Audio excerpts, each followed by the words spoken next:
Hello mga amigas, tanamams, dads, atis, kuyas, plantitos, plantitas, inang, and tatangs.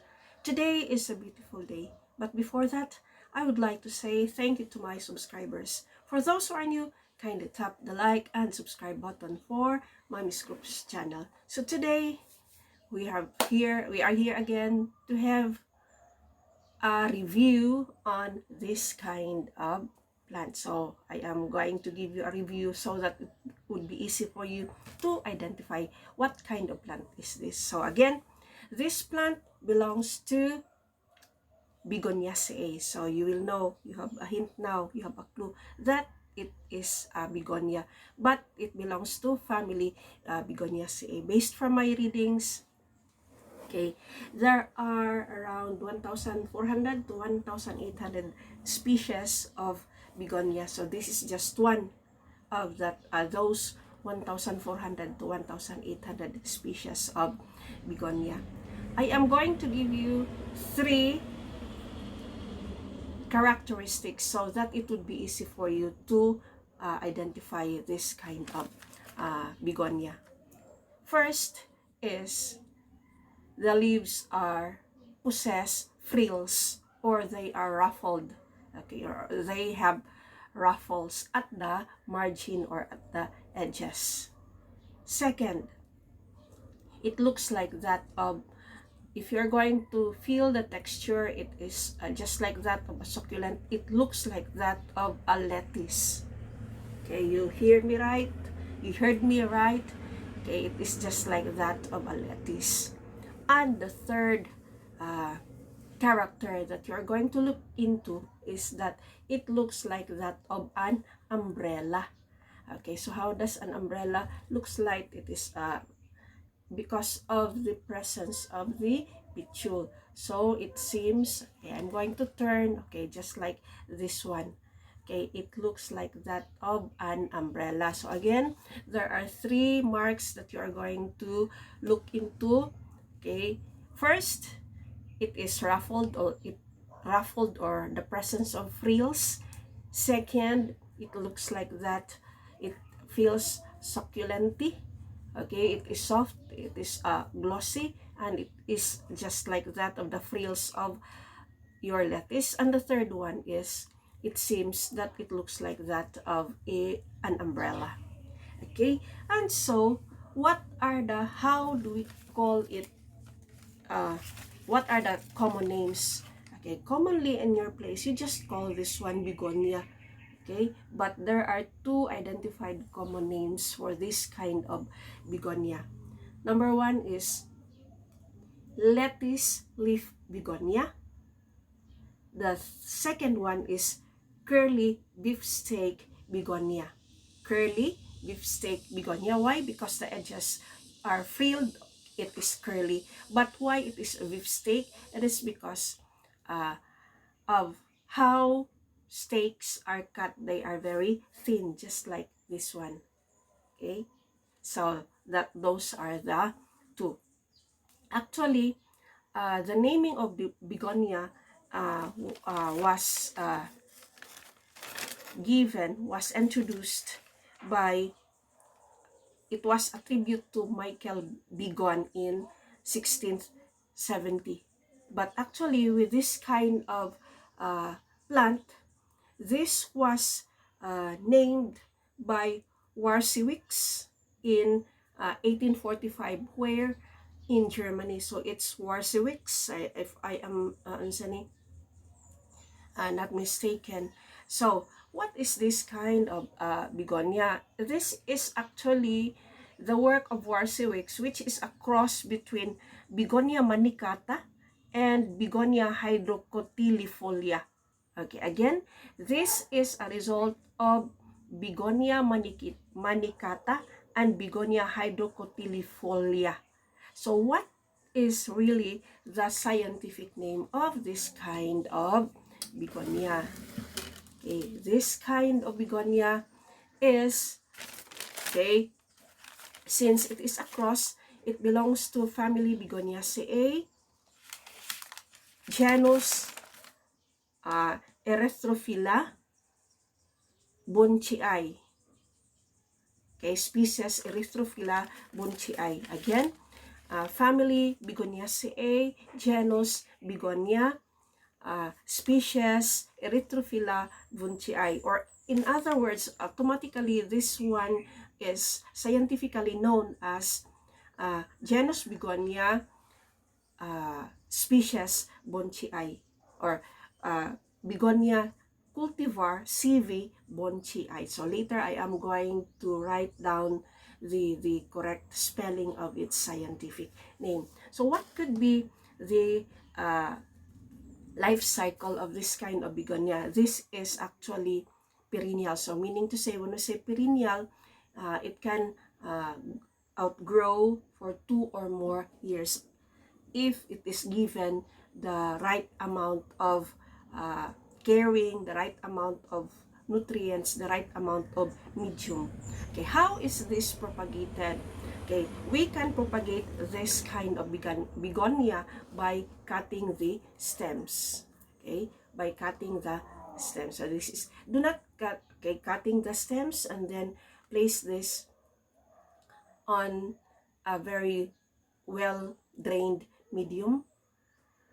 Others, I have read that they cut the leaf and cut this one and put it directly into the soil. But I have tried one species, okay, which I am going to introduce to you in my later vlogs. Okay, it took me 3 months to propagate with the use of leaf. Okay, so it is easy for me to propagate it with stem cuttings, or if not, the ball of the rhizomes, division of the ball of rhizomes. That is my my ideal way of propagating this kind of begonia. Another thing is, this kind of begonia, it needs saturated light. It doesn't like direct light, but it is saturated or indirect sunlight.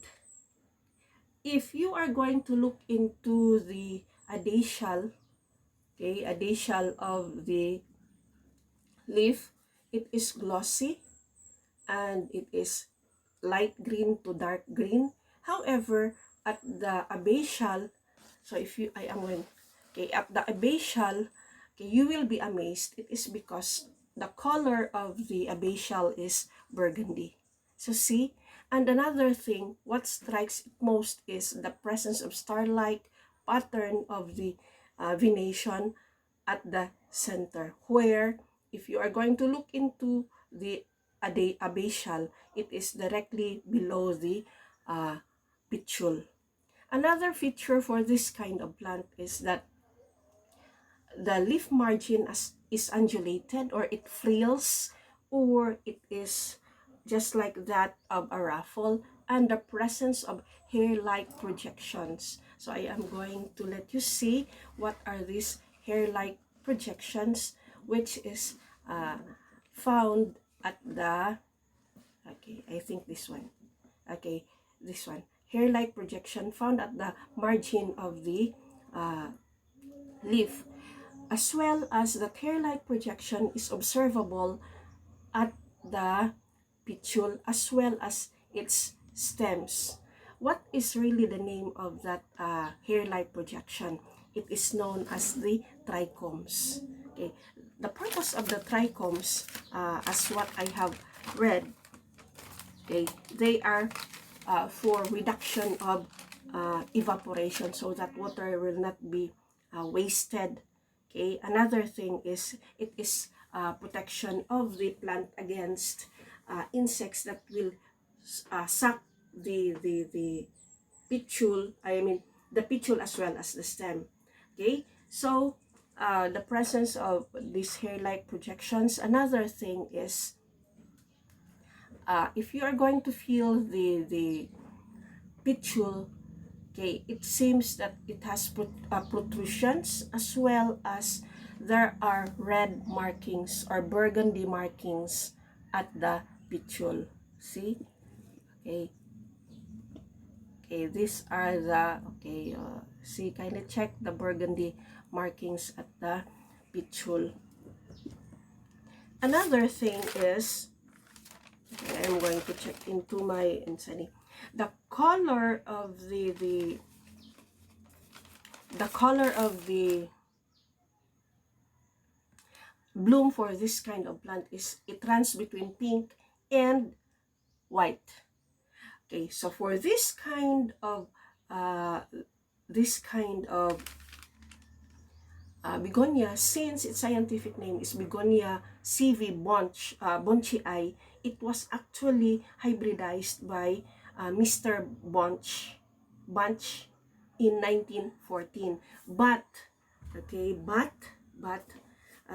it is a cross beforehand. It is a cross between Begonia manicata and Begonia hydrocotylifolia. Okay, in 1845, and then it was renewed by Mr. Bunch in 1914. Okay, and so they become clumpy, no? Okay, because this kind of plant possess a root-like structure known as rhizomes, which can be used for propagation. However, since this kind of begonia is rhizomatous, okay, meaning to say when it has a rhizomes, it is watery. Okay, do avoid having constant over watering. So just provide with enough water so that it can survive. For its venation, it is very clear that you have that eye-like structure, and it is that star-like venation of this kind of begonia. So again, the presence of margin in the at the margin are the fringes or frills with hair-like projection, and at the abacial it's burgundy, but on the underside, on the adacial, which is it is green. However, when it is still juvenile, you can uh, clearly see the brownish to reddish color, but when it becomes mature, then that is the time that the color becomes green or lime green or dark green. So again, this kind of begonia is Begonia bunchii, or Begonia Erythrophylla Bunchii. So once again, thank you so much for watching my video. For those who are new, do not fail to subscribe to my channel. However, shout out to the following subscribers and the one that retweeted my vlog. Okay, Kent Chan, God bless you. Shout out also to Sarah Jane Ugto. Another one is Ken S. We have also Lawrence Blackings, as well as Andrea Gail Chongson. Okay, so thank you so much for watching, and I would like to encourage those viewers who are non-subscribers. I know there are more who are viewers that are non-subscribers, so please hit the notification bell as well as the subscribe button so that you will be notified of any new vlogs. Thank you so much, and happy Lenten season. Thank you, and stay safe, everyone. God bless everyone. So again, this is our begonia.